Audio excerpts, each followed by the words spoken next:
Well, we started the show on this shock report by the Centre for Migration Control that foreign nationals account for more than a quarter of sex assault convictions in Britain over the past year. It's a shocking tally, Now, this was produced by the Centre for Migration Control, and the chief of that excellent organisation, Robert Bates, is in the studio now. Welcome, Robert. Evening, Kev.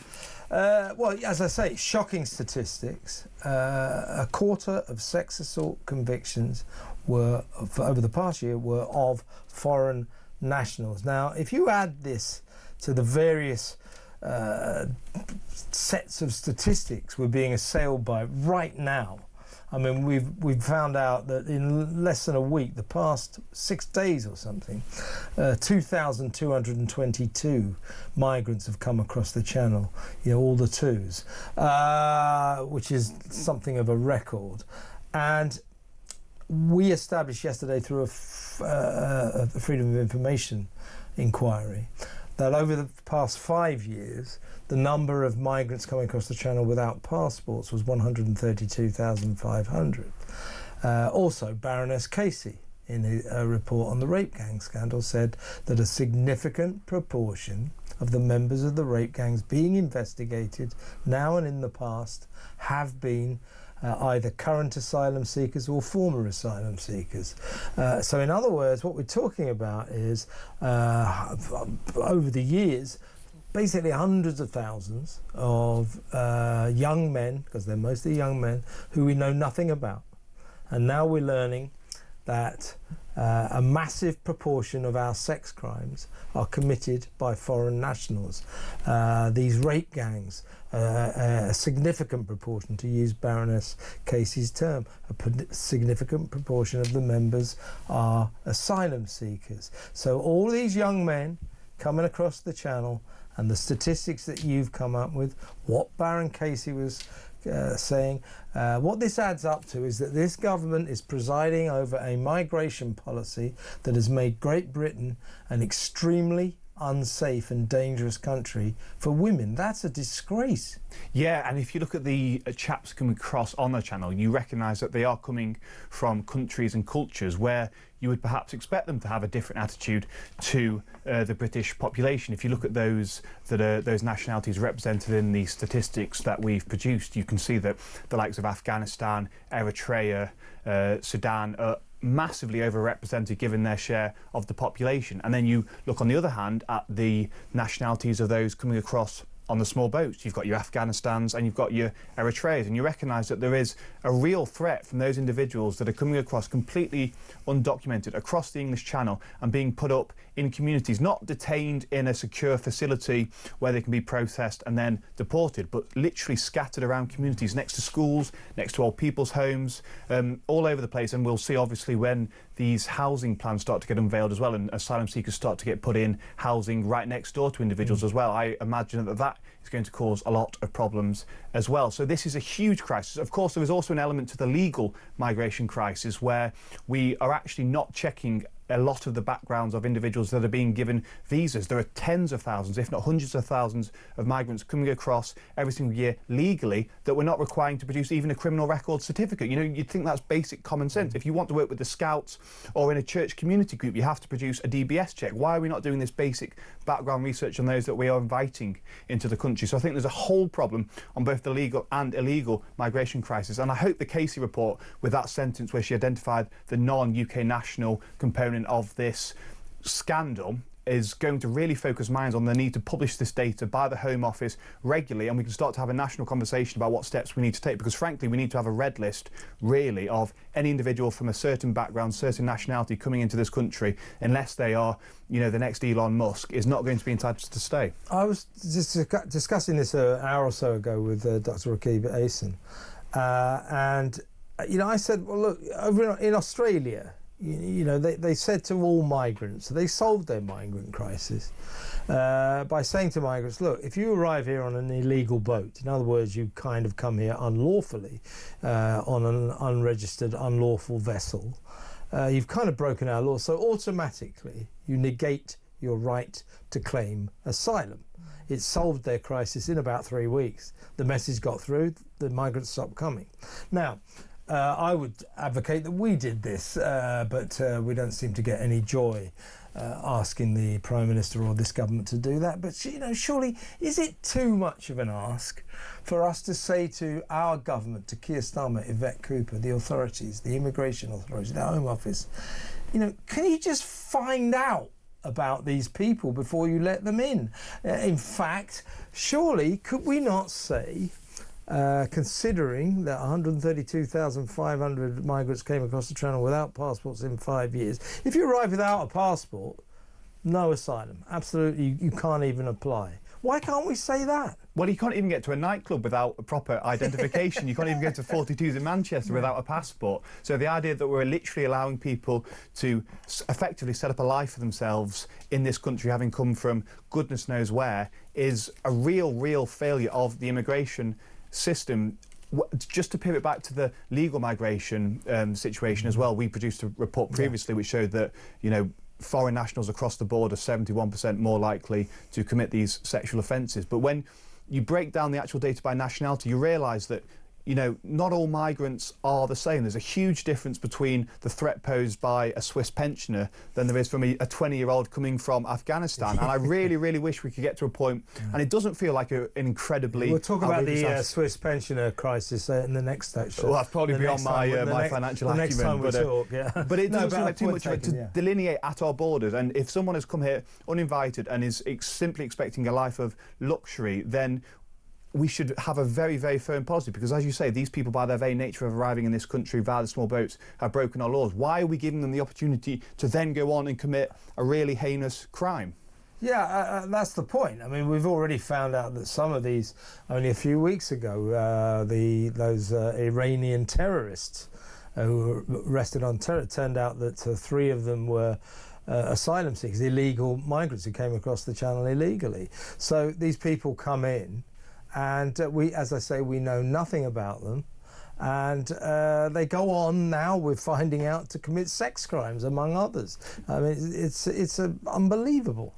Well, but we see how averse the political establishment is to providing us with this data, and for us to actually find out these kind of things. It almost took a kind of maverick report writer in Baroness Casey to actually provide a semblance of the grooming scandal being based along ethnicity lines as well as along nationality lines. I think the line that she put in there about asylum seekers being involved in current cases is something that people need to seriously start asking questions about, and I don't think that it's palatable or conscionable for the government to withhold the actual breakdown of those details of individuals that have arrived here on a small boat, claimed asylum, and are now involved in the sexual exploitation of girls in this country. I think we need to see an actual breakdown of what we know about these individuals, how they arrived, what their nationality is, if we know that, so we can start to really see the scale of the threat that is being posed by the small boats crisis. Yeah, I mean, Yvette Cooper was waxing lyrical about the need to record the ethnicity of criminals from now on. Well, thank God she's seen the light late in life. But Baroness Casey, there's still quite a few of the kind of Guardian reading liberal North London classes who are saying, you lot keep saying it's Muslim men of Pakistani background, but actually, if you look at the evidence, you know, there's no evidence that they form the majority of these rape gangs. Well, if you look at the pictures of those who've been, and you look at the backgrounds of those who've been convicted, they are nearly all Muslim men of Pakistani heritage. But why is there not full statistics on who these rape gang members are? Because in 2/3 of the case, 2/3, mind, their ethnicity was not recorded. Which is just stunning, isn't it? And it gives them a get-out-of-jail-free card. You know, it's very 1984, the state asking you to disbelieve the evidence of your eyes and your ears. We all know that this is a predominantly Pakistani male issue. We all can have read the studies that have actually managed to get to some extent the truth of this situation. Of course, you're absolutely right. The data collection on this has been woeful. And again, as I say, that is a get-out-of-jail-free card. But even to go back to the report we produced today, you know, you have liberals who just refuse to believe the evidence, even when it is presented in front of them. They were saying things such as, well, you know, that means that 2/3 of sexual assaults in this country are committed by Brits. But it's like, well, yeah, we're still a nation. Yeah, they love to say that. They'll go, who are you people going on about the rape gangs?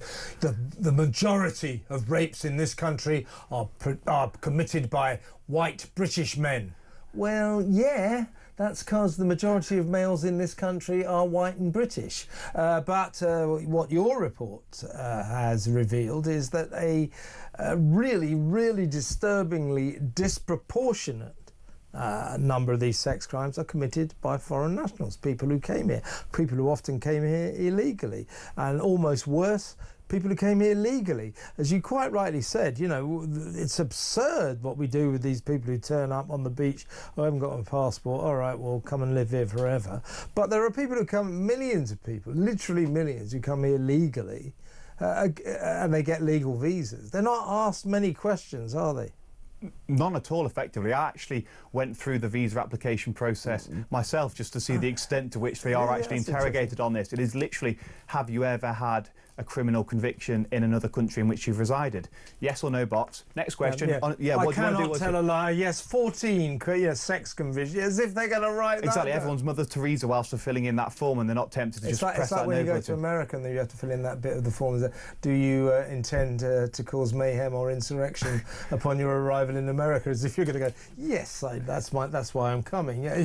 Exactly. It's an archaic system that, frankly, is based on a level of trust that I don't think was ever warranted, and is now certainly not the case when we have these kind of statistics being presented in front of us. I think we really need to get to a point, as I've said, where a red list is in place, where individuals from a certain countries, I'm talking about your Afghanistans and your Eritreas, where there is a disproportionately high crime rate, have to face additional hurdles before they can get given that visa. That's what used to happen until 2020, and that was scrapped as a result of the Equality Act. So a bit of common sense when we're dealing with this, because these are people's lives at the end of the day that are being upturned as a result of our immigration policy. Absolutely. Now, this was the hot topic in Prime Minister's Question Time today. It wasn't the Prime Minister's or the Tory leader, it was Deputy Dog Day, and it was Angela Rayner, the Deputy Prime Minister, up against Chris Philp. What was the difference between these two? I'll tell you. Chris Philp clearly did some preparation. Angela Rayner, not so much. He absolutely kicked her around the house. He annihilated her. All she could say was, I won't take lectures from you. What about when the Tories were in power? It was pathetic. She hadn't made any preparation at all. Anyway, here they are talking about the very issue that we're discussing. The Prime Minister is now planning crisis talks with President Macron, finally admitting, in his own words, that the situation is deteriorating. The government's laughable plan to smash the gangs lies in tatters. So will she now at last accept we need a removals deterrent so every single illegal immigrant arriving on these shores is immediately removed? Will she commit to that, yes or no? Prime Minister. Well, Mr Speaker, if they want to argue that 40,000 arrivals since July 24 are down to the scrapping of the Rwanda scheme, they need to explain why there were more than 43,000 arrivals in the same period starting in July 22 when the Rwanda agreement was in place. It's absolute rubbish, Mr Speaker. They lost control of our borders. We're getting control of our borders. He needs to apologise. I don't see how she has the brass neck to claim she's got it under control. When the numbers crossing the channel this year are the highest in history. She asked about the Rwanda deterrent. I'll repeat, she obviously wasn't listening to what I said earlier. The Rwanda scheme never started. It's true, isn't it? I mean, that's the point. Labour said, oh, the Rwanda scheme, we scrapped it because it wasn't working. It hadn't started.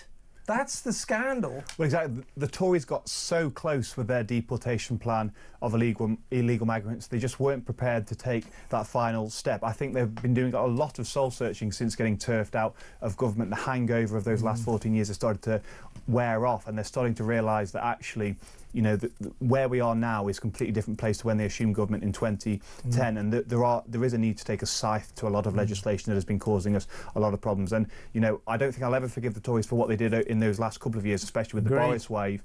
But at least they're starting to actually do a bit of talking about the issues and recognising the problems and where they went wrong. You know, it's very easy to actually reflect on what you did wrong and where you could have improved, and hopefully they start to take those lessons to heart. But the Rwanda scheme never started. It's a complete lie when the Labour go, it wasn't working. He screwed it, he ripped it up. Day one, old Keir Starmer, thereby dispatching £700 million worth of British taxpayers' investment straight down the drain. Impetuous, ridiculous, we've had no deterrent since, and as Chris Philps referred to there, the smash the gangs policy is becoming like kind of music hall comedy now. It's an absolute joke. 11 months, not a gang even located, let alone smashed. We've spent £300 million giving that lot, the Border Security Command, the latest high-tech surveillance equipment to catch and smash the gangs, and but nothing, just 300 million down the drain, no one caught. It's the wrong strategy. You got to stop the migrants, never mind the gangs. If you stop the migrants, the gangs will disappear.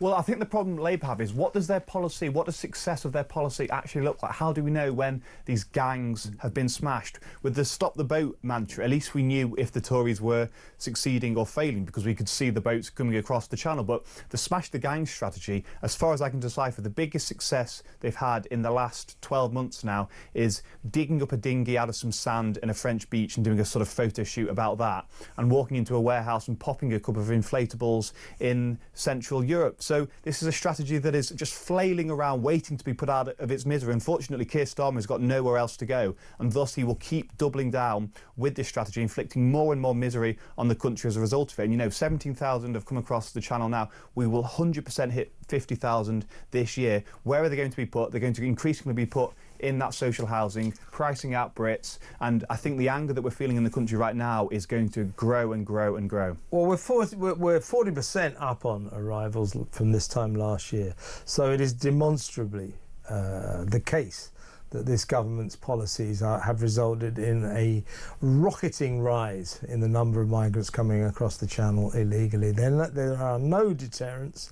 Smash the gangs is not a deterrent at all. In fact, we've got a lot of enticements, you know, 50 quid a week, free hotels, free doctors, free dentists, free lawyers to fight your case to stay.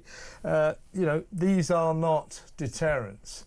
Do you think, Robert, that somehow or other Keir Starmer may have some kind of inspirational moment where he realises that performative virtue signalling, headline chasing, smash the gangs, it's a good phrase, it'll make good headlines, but do you think he'll come to the point where he'll realise that just repeating a headline hunting cliche really isn't enough? He's going to have to do something. Well, I think he knows politically he's being absolutely annihilated on this issue, but at a cellular level, this is a man that believes in international law. This is the man that believes in the rights of refugees and international collaboration. This is a man that doesn't have within him the ability to pivot towards focusing on the national interest. And unfortunately, as you said, some of those freebies that are being handed out, it's going to cost us 15 billion just in the accommodation of these individuals by the end of the decade. This is a crisis that British taxpayers cannot afford, but yet the Labour government are allowing to just